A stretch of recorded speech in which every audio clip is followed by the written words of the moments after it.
Assalamualaikum warahmatullahi wabarakatuh.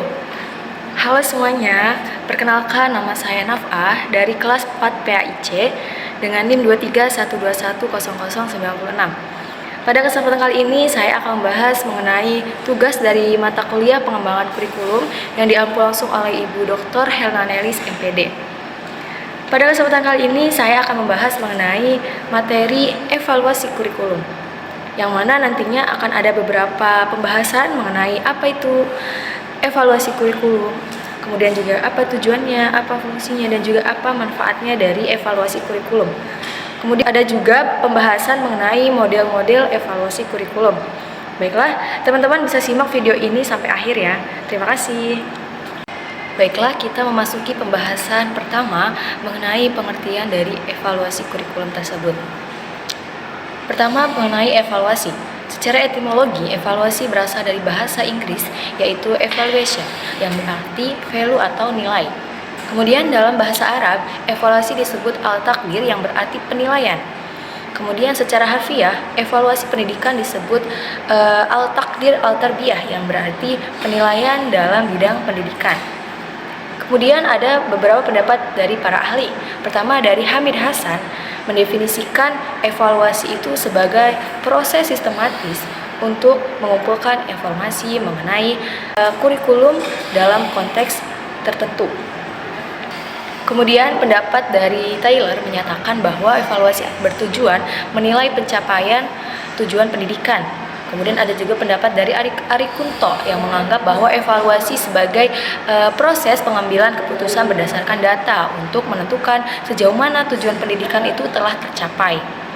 Nah, dari beberapa pengertian tadi dapat disimpulkan bahwa evaluasi adalah penerapan prosedur ilmiah yang sistematis untuk menilai rancangan, implementasi, dan juga efektivitas suatu program.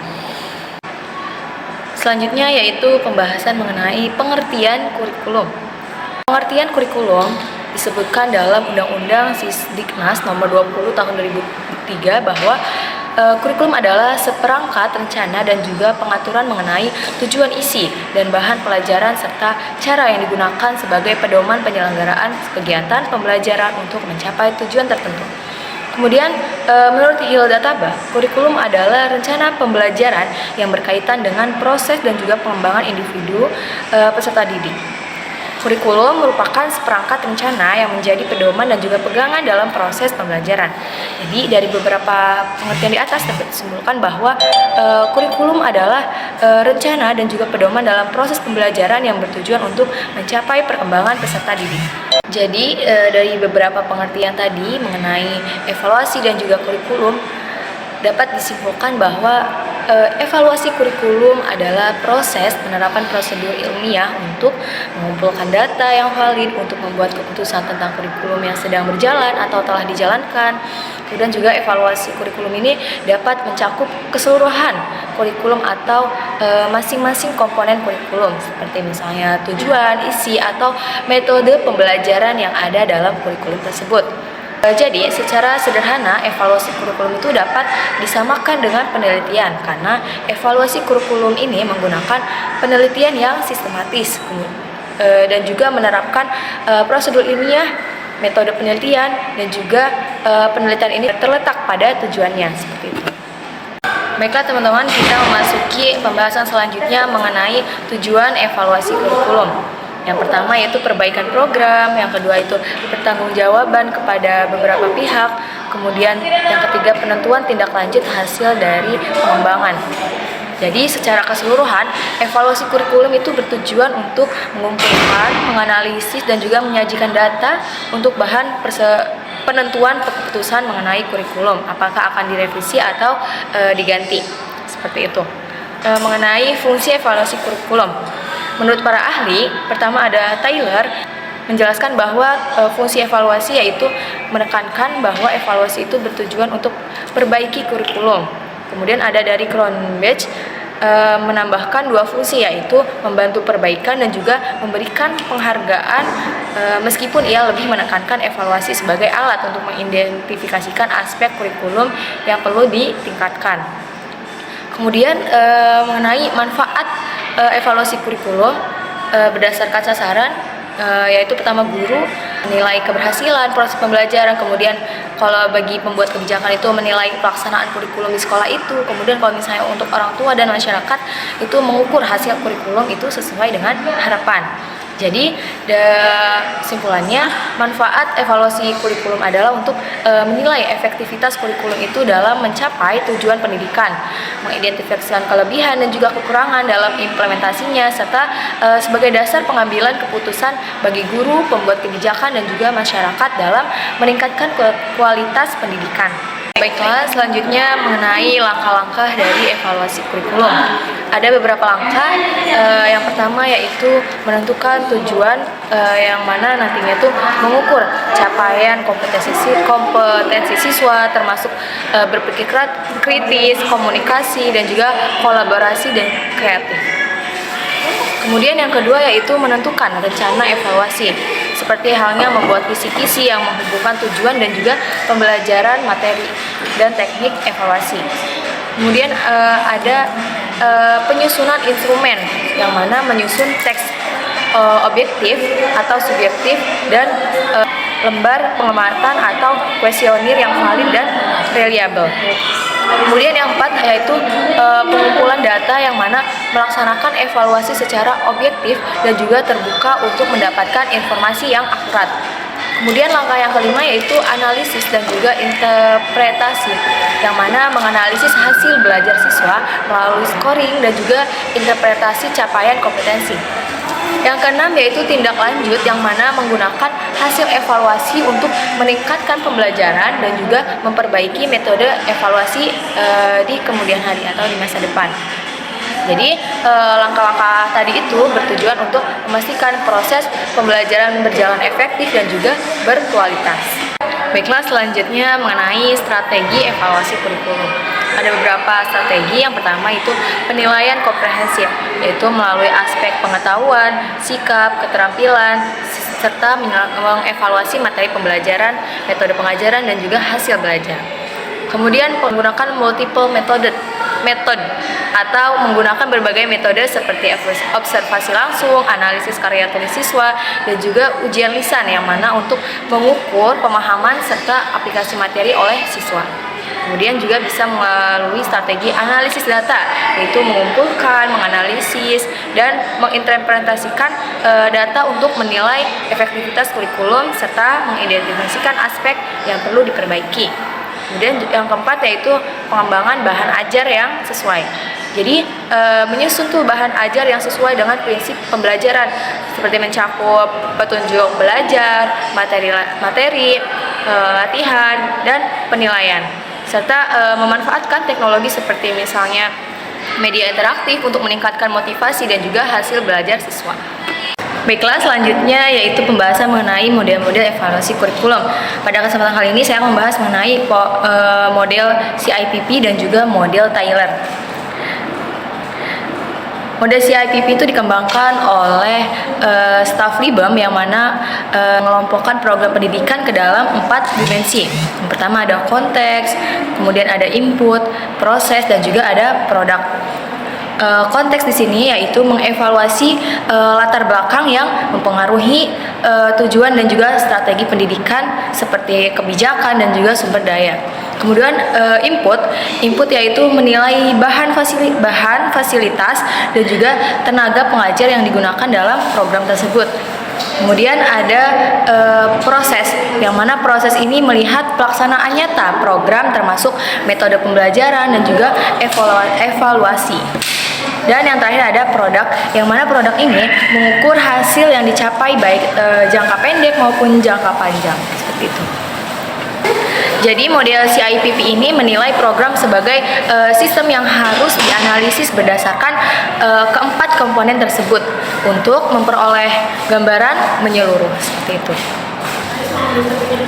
Selanjutnya mengenai tujuan dari evaluasi model CIPP, yaitu bertujuan untuk yang pertama konteks, untuk menentukan kebutuhan dan juga tujuan program.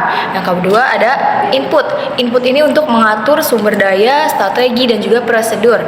Selanjutnya ada proses, proses ini untuk melaksanakan atau perbaikan program. Dan yang terakhir ada produk, yang mana produk ini mengevaluasi hasil dan juga langkah selanjutnya, seperti itu. Kemudian kelebihan dari model CIPP ini yaitu memiliki beberapa kelebihan, antaranya lebih komprehensif karena objek evaluasinya itu tidak hanya pada hasil semata, tetapi juga mencakup konteks, masukan, proses maupun hasil.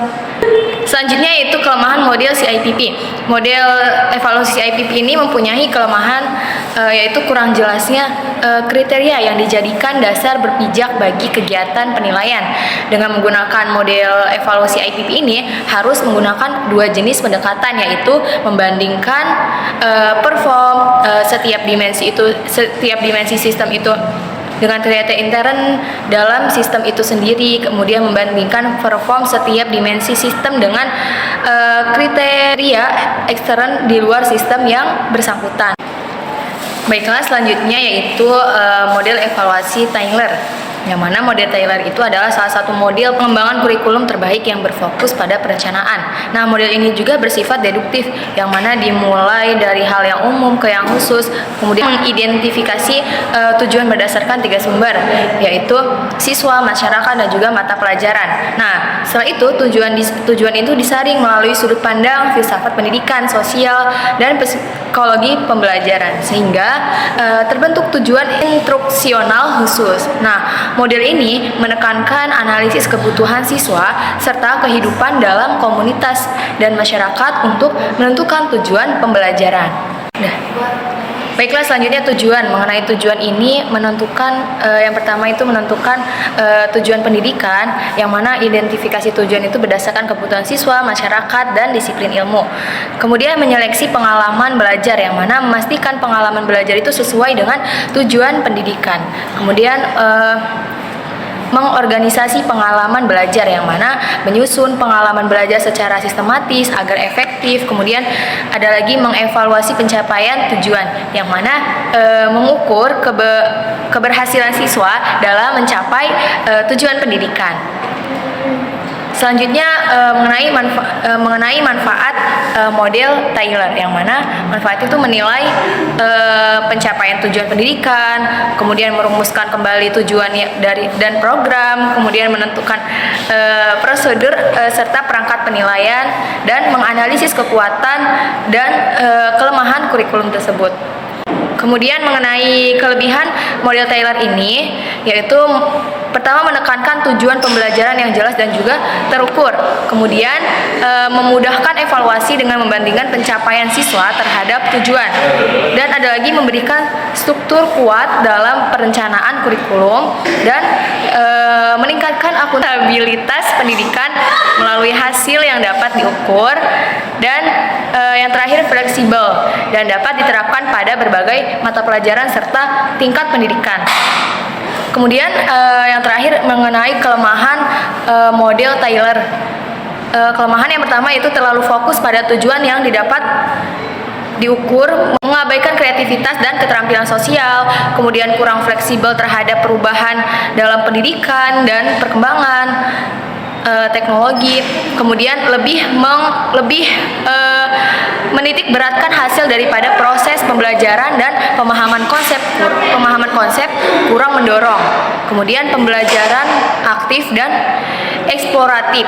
Nah, kemudian cenderung normatif dan kurang mempertimbangkan kebutuhan individu siswa. Baiklah, selanjutnya yang terakhir yaitu kesimpulan dari pembahasan tadi mengenai evaluasi kurikulum, pengertian, tujuan, manfaat, dan juga ada model-model evaluasi kurikulum. Yaitu dari beberapa pembahasan tadi dapat disimpulkan bahwasanya evaluasi kurikulum merupakan proses ilmiah yang sistematis untuk menilai efektivitas kurikulum dalam mencapai tujuan pendidikan. Kemudian evaluasi itu bertujuan melalui pencapaian tujuan, yang mana memperbaiki kurikulum dan memberikan dasar bagi pengambilan keputusan. Kemudian kurikulum sendiri adalah seperangkat rencana dan pedoman dalam proses pembelajaran untuk mencapai perkembangan peserta didik. Evaluasi kurikulum ini dilakukan melalui berbagai langkah seperti penentuan tujuan, perencanaan evaluasi, penyusunan instrumen, pengumpulan data, analisis, dan juga tindak lanjut. Jadi evaluasi ini bertujuan untuk memperbaiki kurikulum, mempertanggungjawabkan hasil pendidikan, serta menentukan langkah-langkah pengembangan selanjutnya. Beberapa model evaluasi kurikulum yang umum digunakan adalah model CIPP yang terdapat konteks, input, proses, dan juga produk yang menilai program secara komprehensif, serta model Taylor yang menekankan pada perencanaan kurikulum berbasis tujuan. Jadi kedua model ini memiliki kelemahan dan juga kelebihan masing-masing, yang mana kalau model CIPP lebih menyeluruh namun kompleks dalam penerapannya, sedangkan model Taylor lebih terstruktur tetapi kurang fleksibel terhadap perubahan pendidikan. Jadi secara keseluruhan, evaluasi kurikulum itu memiliki peran penting dalam meningkatkan kualitas pendidikan, menyesuaikan kurikulum dengan kebutuhan peserta didik dan juga masyarakat, serta memastikan efektivitas proses pembelajaran dalam menggapai tujuan pendidikan nasional.